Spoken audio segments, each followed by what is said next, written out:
pessoal, boa noite, muita paz para todos e para todas.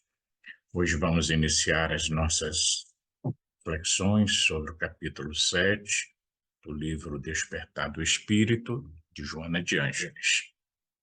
Esse capítulo 7 tem o título de relacionamentos humanos, tá?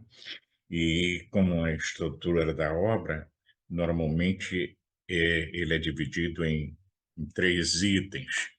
E o primeiro item desse capítulo, relacionamento humano, vai ser eh,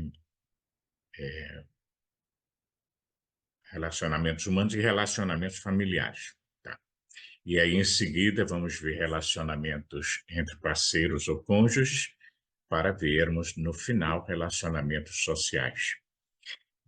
Nesse item dos relacionamentos familiares, antes ela faz uma introdução sobre o relacionamento de uma forma em geral, o relacionamento humano. E ela vai nos lembrar que tudo provém da unidade, né? E que tudo volta à unidade. Entendo aqui que essa unidade é Deus. Dele viemos, dele procedemos, a ele retornaremos. E há outros aspectos a serem considerados, de que o universo é uno na sua constituição, resultado, portanto, né, do psiquismo divino que nele está presente e que tudo envolve e dinamiza. Lembrar que Kardec, em A Gênese, o livro dos Espíritos, fala muito disto, em outras palavras, né, quando se refere ao fluido cósmico universal, tudo envolvendo, estando presente em toda parte. Então, as construções mais complexas são resultados do relacionamento das partículas que as constituem, cujas moléculas se identificam na mesma vibração de força cósmica,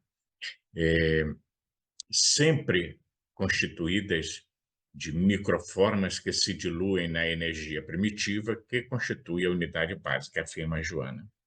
Significando dizer que até no campo dos minerais existem as afinidades, as aproximações e os afastamentos em função da lei de atração que atrai determinados componentes para a formação de determinadas formas.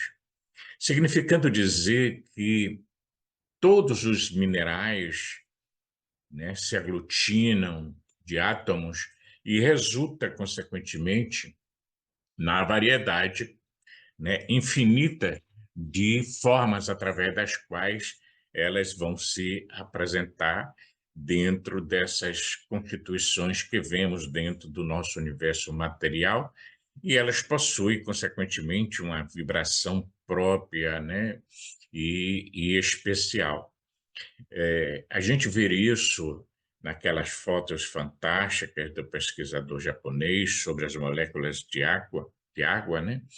Quando elas, diante do som de determinadas músicas, determinadas vozes, elas se aglutinam de uma ou de outra maneira, seguindo justamente essa vibração que vem de fora.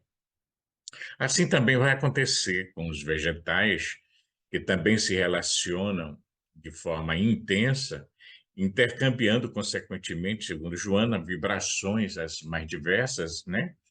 E também os seus pólens, que vão fecundar e vitalizar, né? E cujo período se desenvolve de forma espontânea uma certa sensibilidade que capta as energias fomentadoras da vida.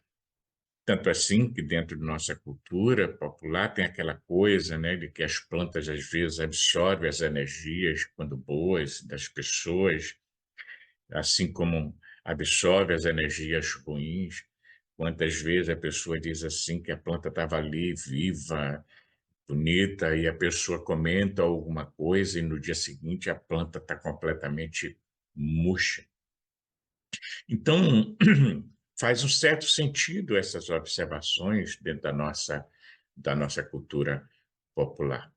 E tanto assim que pesquisas feitas demonstraram, através de aparelhos ligados às plantas, que quando alguém, por exemplo, se aproximava de uma folha, uma determinada planta para cortá-la, né, a planta como que acusava essa atitude, essa movimentação da pessoa, né, de hostilidade, de agressão.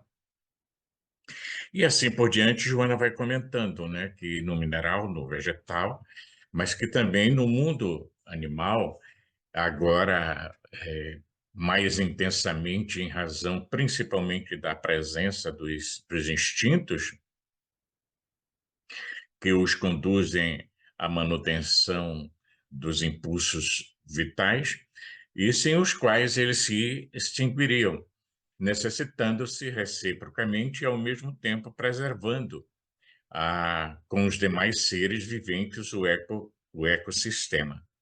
Então, veja que tudo está em uma constante comunicação, entrosamento, conforme as suas afinidades, conforme as suas necessidades de processar a evolução. Então, é interessante essa observação inicial que ela faz, referindo-se aos minerais, aos vegetais, às plantas, para chegar no ser humano, no homem, propriamente dito, que, de alguma forma, pode, não pode viver sem os relacionamentos, que eles constituem, consequentemente, fatores básicos para o enfrentamento dos desafios, né, da vida, o desenvolvimento dos valores que permanecem dentro, dentro dele e aguardando o momento propício de ser desenvolvido. Por isso, nós somos seres gregários, feitos, constituídos para viver em comunidade uns com os outros. Então, quando alguém não mantém relacionamentos saudáveis, positivos, e, segundo ela, encontra-se em distúrbio de comportamento que pode ter características psicológicas a caminho de um certo agravamento, podendo então ter maiores complicações, maiores dificuldades nesse campo comportamental, a depender da experiência que porventura esteja sendo vivenciada, né? E, consequentemente, características patológicas vão se desenvolver, agravando o quadro do indivíduo. Mas, mesmo assim, existem as exceções naturais, onde os processos inconscientes de identificação com outros do mesmo nível emocional vai estruturando um tipo qualquer de relação, mesmo que ela seja, como a gente costuma dizer, né, negativa, destrutiva, agressiva, cruel, dependente, não importa. Mas é importante que haja algum tipo de relacionamento. E a gente aprende na doutrina, sobretudo, né, que os afins, de uma certa forma, se atraem. As comunidades são feitas em função dessa lei de sintonia.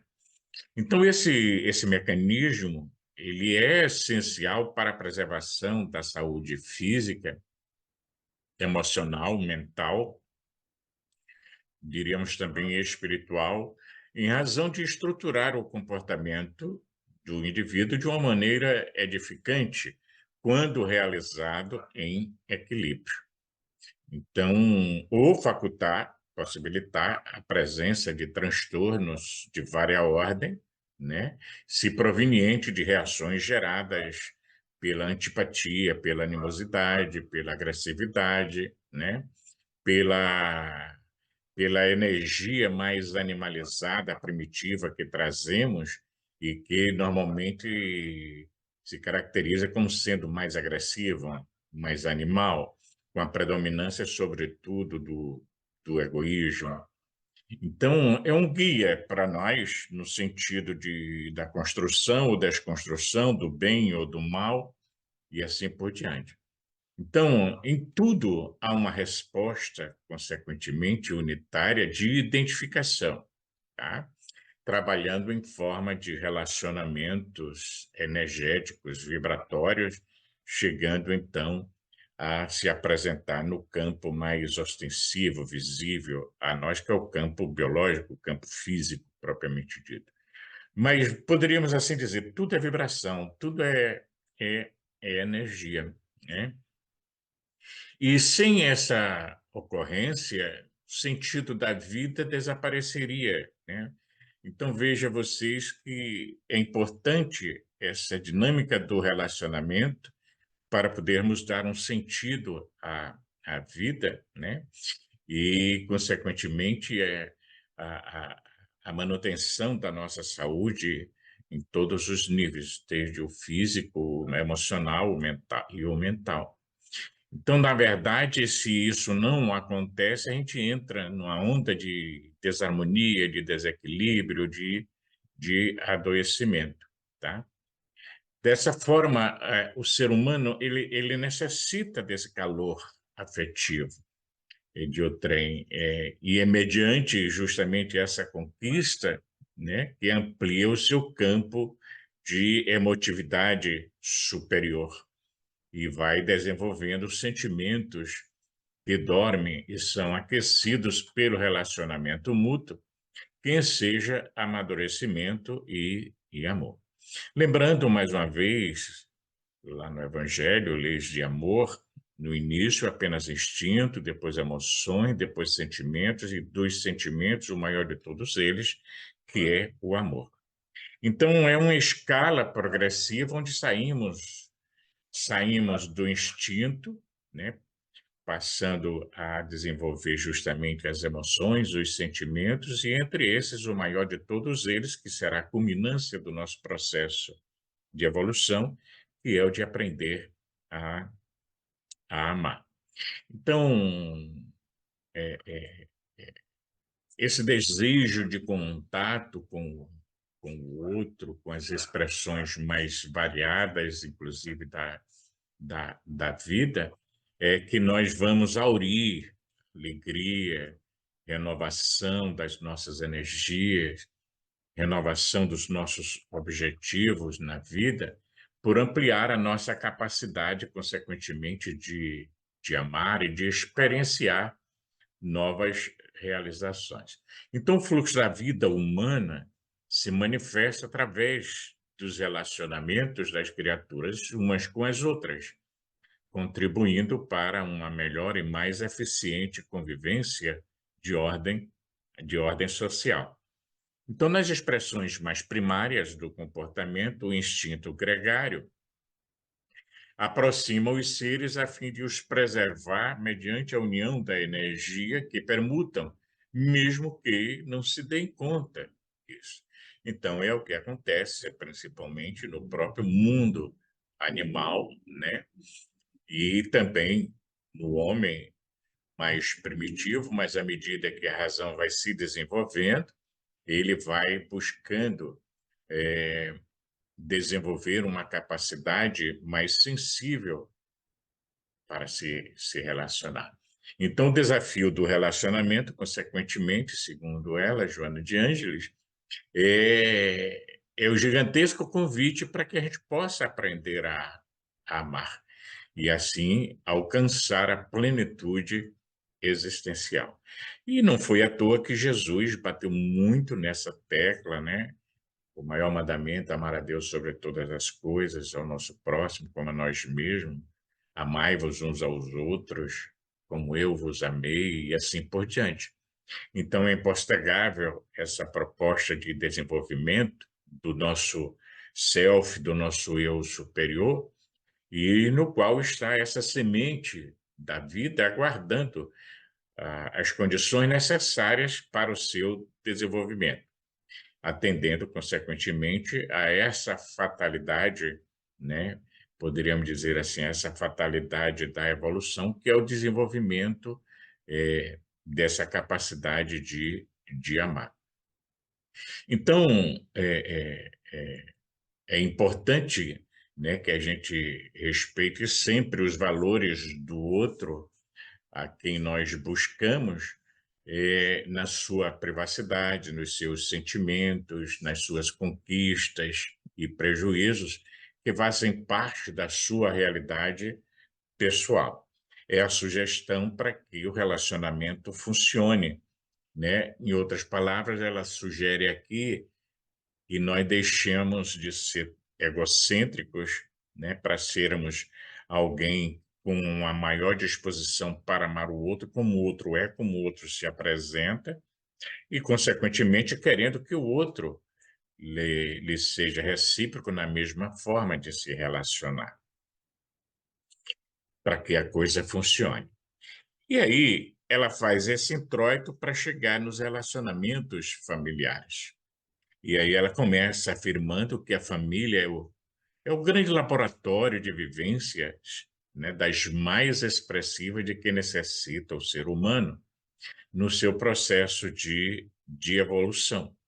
Porquanto é aí, no mesmo grupo familiar, no mesmo clã, que os indivíduos são conhecidos, né? São conhecidos assim, não podendo disfarçar os valores que os tipificam.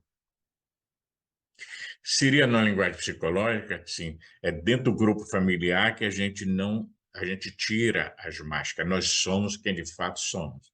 Então o outro nos conhece como de fato nós nos apresentamos.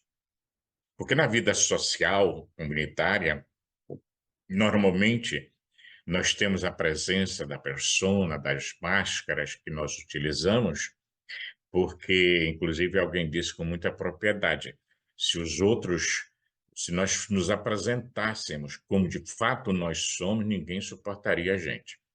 Então, a persona, ela é necessária dentro desse jogo dos relacionamentos sociais para que nós sejamos aceitos, para que aceitemos os outros e assim possamos ir aparando as nossas arestas.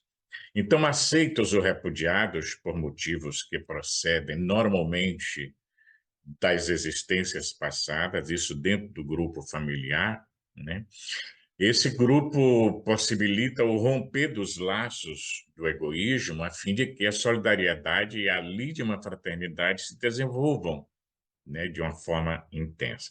Isso me lembra Emmanuel no livro Consolador, quando ele diz, né, que uma das grandes finalidades da vida, da reencarnação, é fazer com que nós busquemos transformar toda antipatia em simpatia.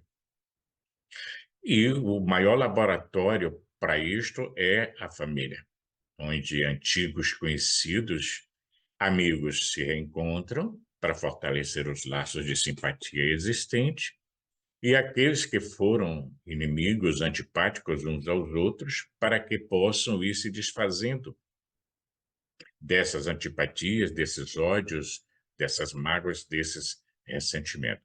Então, é aí no interior do lar que tudo isso vai acontecer para irmos nos burilando no campo relacional, aprendendo a arte da convivência. Então, o elan que se estabelece dentro do lar, diz ela, tem um valor decisivo na vida do indivíduo, porque muitas vezes, na sua conduta, onde quer que ele se encontre, né, vai se tornar uma pessoa inibida, introvertida, ou jovial, agradável, como efeito das ocorrências justamente desenvolvidas ali no ninho doméstico. É lógico que tem aquelas exceções de pessoas que, de uma forma ou de outra, superam os locais onde nasceram, os relacionamentos, às vezes negativos, destrutivos, que tiveram dentro do lar, e se tornam pessoas bem resolvidas e assim por diante. Mas, na maior parte das vezes, nós somos marcados por essas experiências domésticas, principalmente na fase da infância e da adolescência. Então, o relacionamento no lar é uma preparação para conquistas, inclusive, maiores no campo da sociedade. E só há, de fato, um relacionamento, poderíamos dizer assim, como ela propõe, legítimo, né? e que poderá ser considerável saudável quando as pessoas que se intercambiam as expressões de afetividade ou de interesse comum, mesmo que discordando de ideias e de posturas tomadas, porque age em clima de agradável compreensão, ensejando o crescimento interior. A proposta aqui é: você pode discordar do outro, da ideia do outro, sem discordar do outro em si, enquanto ser humano. Então, você pode ter uma discussão, no bom sentido da palavra, sobre um pensamento, uma ideia, análise de uma problemática, né? Mas compreendendo o ponto de vista do outro, respeitando o ponto de vista do outro. Que, a meu ver, é algo que está faltando muito. A gente vê isso nas redes sociais, né? A pessoa emite uma opinião, o outro vem, agride, eh, não permite que o outro tenha uma opinião diferente da sua, não se abre para uma discussão saudável sobre o tema, né? Mesmo que não concordem, mesmo que discordem sobre alguns itens, alguns pontos, sem precisar destratar o outro. Então, nos relacionamentos agressivos, que muitas vezes tem ocasião de surgir dentro da própria instituição familiar, é aquele instante onde os opostos se encontram em conflito, tá? Para que possam desenvolver essa arte de bem conviver, compreendendo, tolerando, discordando das ideias, mas não da pessoa e assim por diante.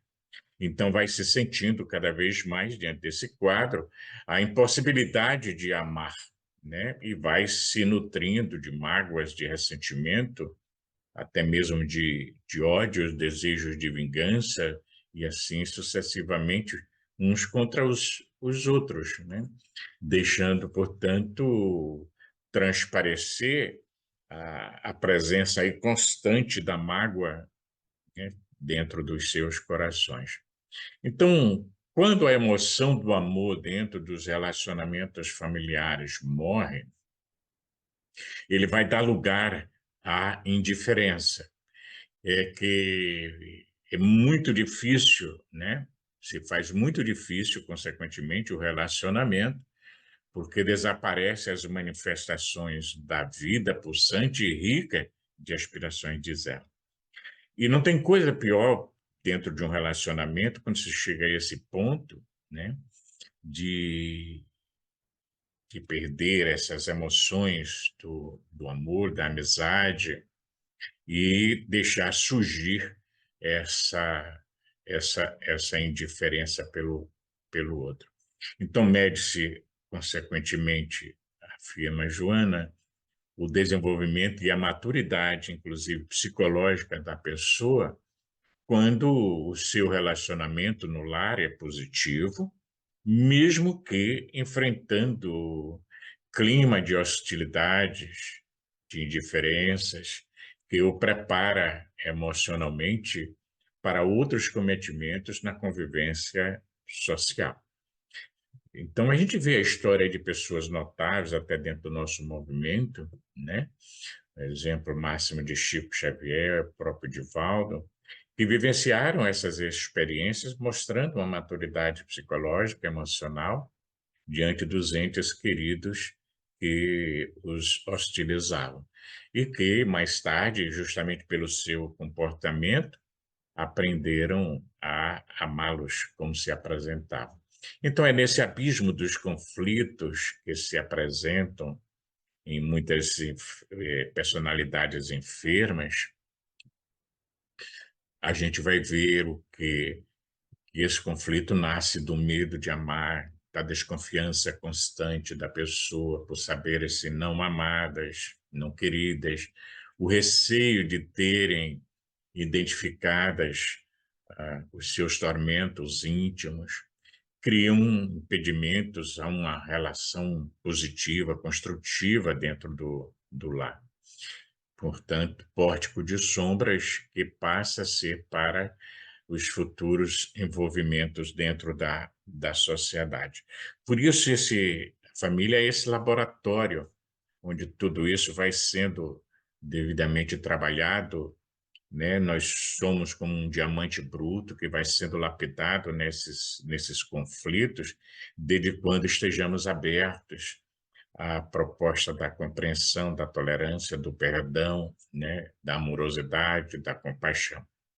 Então, a postura normalmente taciturna da pessoa, constrangida, silenciosa, ou até mesmo hostil, revela como que um recurso psicológico de defesa do ego dela, né? Repetindo aquela postura normalmente taciturna, triste, constrangida, silenciosa, que chega a ser mesmo hostil, é um recurso de defesa do nosso ego para continuar o comando das relações mórbidas, tá? Eles se negam à terapia da renovação interior. E tudo quanto se renova ou não se renova tende a desaparecer, a extinguir-se, né, ao adoecimento. Então, a família é essa célula preciosa dentro do organismo social para que esse organismo social funcione bem.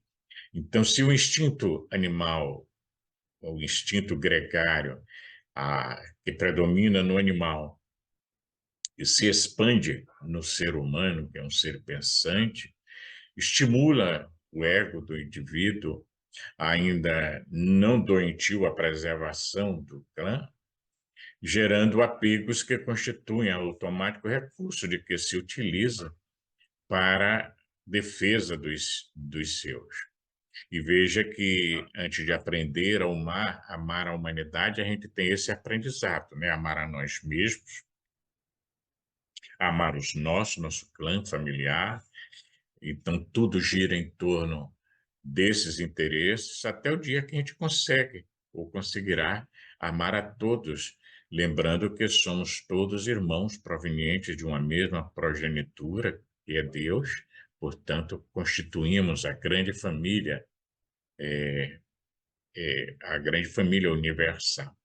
Então, esses relacionamentos domésticos profundos e inevitáveis, positivos ou negativos, vão apressando o desenvolvimento da afetividade que prepondera. Quando é positivo, faz esse desenvolvimento. E quando é negativo, os indivíduos envolvidos poderão ter uma forma reagente, porém viva, e, consequentemente, quando saudáveis em mecanismo de evolução, onde vai se apresentar na forma de uma legítima fraternidade. No sentido assim geral, as pessoas temem os relacionamentos. Aqui ela fala dos relacionamentos mais sérios. E por que não desejam se relacionar seriamente? Às vezes existe um profundo medo de serem magoadas, de serem feridas, acreditando que não vão encontrar a devida compreensão nem o apoio de que necessitam. Então, preferindo uma atitude de distância, né? O que tampouco as impede de experimentar outro tipo de constrangimento e também de sofrimento. Então, essa atitude é conflitiva na pessoa, né? Resulta em tormento para quem assim se comporta, porque mesmo que a pessoa tenha tido experiências negativas nos relacionamentos, é entender que é um caminho de busca e de aprendizado. Porque se você se afasta, se isola, você evita o sofrimento, mas cai em outro tipo de sofrimento em função dessa solidão, desse afastamento, e, consequentemente, vai perder a oportunidade das experiências construtivas, felizes que poderiam lhe oferecer. É lógico que toda vez a gente vê isso na prática psicoterápica, que a pessoa tem um relacionamento que não funcionou bem, que não foi legal, você para, faz uma reflexão, uma análise, onde você, porventura, errou dentro da relação para poder corrigir possíveis equívocos da sua parte. Quando não encontra equívocos, entender que esses equívocos estão no outro por várias razões, e você segue adiante, né? eh, Se prevenindo, digamos assim, para futuras situações, né, diante daquilo que você vivenciou, para que tais situações não se repitam. E se você não vai para esse relacionamento, digamos assim, mais sério, não há crescimento psicológico, né? Nem o enfrentamento dos problemas sem que haja atritos nas emoções, né? Principalmente na área da afetividade. Então, esses conflitos, de uma certa forma, eles existem, precisam existir para esse aprimoramento.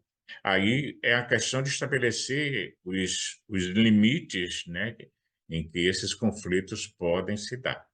Porque a gente tem aprendido na doutrina espírita que as almas gêmeas, por exemplo, nós vamos ver esse item no próximo estudo, né? São almas que, de uma certa forma, se construíram através dos séculos, nas reencarnações sucessivas, através dos relacionamentos conflituosos, para chegar a um ponto de afinidade, né? Daí porque quando você faz aquela classificação dentro do espiritismo dos casamentos, você tem os casamentos chamados afins, né? Porque a afinidade é praticamente perfeita.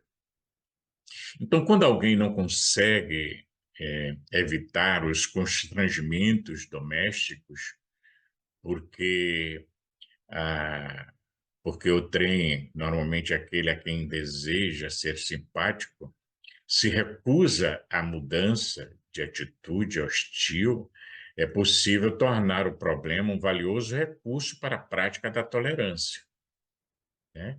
Tentando compreender a sua dificuldade, desculpando pelo estágio primário em que ainda permanece, mas precatando-se de não se deter no aparente impedimento e crescendo sem amarras emocionais com a retaguarda.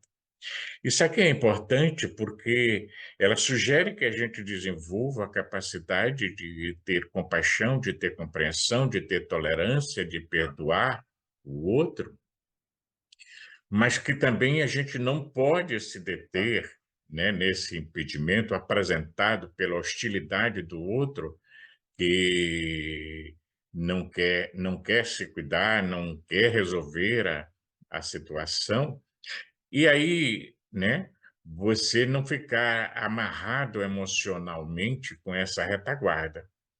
É uma questão delicada, e eu aprendi numa palestra ouvida de Sérgio Felipe. Eu vivia muito esse dilema, como resolver isso, e qual seria o limite. E ele, numa palestra, digamos assim, me proporcionou um insight perfeito para isso, porque ele diz que o limite é o quanto você ama o outro ou os outros, né? E a sua qualidade de vida. Em outras palavras, é o quanto você ama para se dedicar, mesmo que o outro seja hostil, tá? E você não esteja descendo ladeira abaixo, a caminho do adoecimento, da loucura, né, do homicídio, do suicídio, coisa do gênero.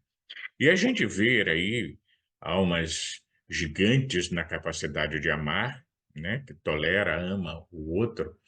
Me lembro de um exemplo clássico, que é de Santo Agostinho, né, que martirizava a sua mãe por mais de 20 anos, e não só ele, né, o pai também, né, dele hostilizava a companheira, e ainda tinha a sogra dela que morava com ela, mas ela era muito cristã, muito fervorosa, e confiava na mudança de Agostinho. E tanto assim que ela conseguiu, depois de muito e muito tempo, fazendo com que Agostinho, quando se convertesse ao cristianismo, ao Cristo, ele dissesse para ela que ela tinha vencido, né? Então, Aí você pergunta: você teria a capacidade de amar assim, de se dedicar assim? Então aí só cada um nas suas reflexões, na sua capacidade de amar, né, e de não adoecer para poder responder. Então, Joana vai ainda colocar que é verdade que não se pode impor o amor ao outro. Então, não menos verdade é que, a pretexto de amar, ninguém se deva deixar permanecer estacionado no obstáculo que defronta. Aí é uma frase para cada um meditar, refletir, tirar suas conclusões, né? Porque ninguém pode estabelecer esse limite para o outro. Emmanuel tem uma frase assim que eu acho muito forte numa das suas obras, quando ele chama atenção mais ou menos nesse sentido, né, de que você não tem que se impor, de que a sua missão é salvar o outro de qualquer jeito, enquanto você digamos assim, está deixando o seu barco afundar.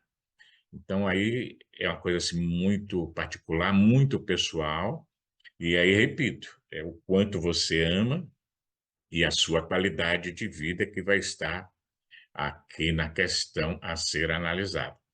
Então, quando não há sentimentos felizes na família, né, que se apresenta dispersa, sempre mal disposta, egoísta, agressiva, a melhor terapia para um bom relacionamento é aquela que não envolve as emoções, evitando-se dilacerações sentimentais, porquanto os menos equipados de grandeza moral são insensíveis às palavras e aos gestos de ternura, caracterizando-se pela forma brutal de comportamento.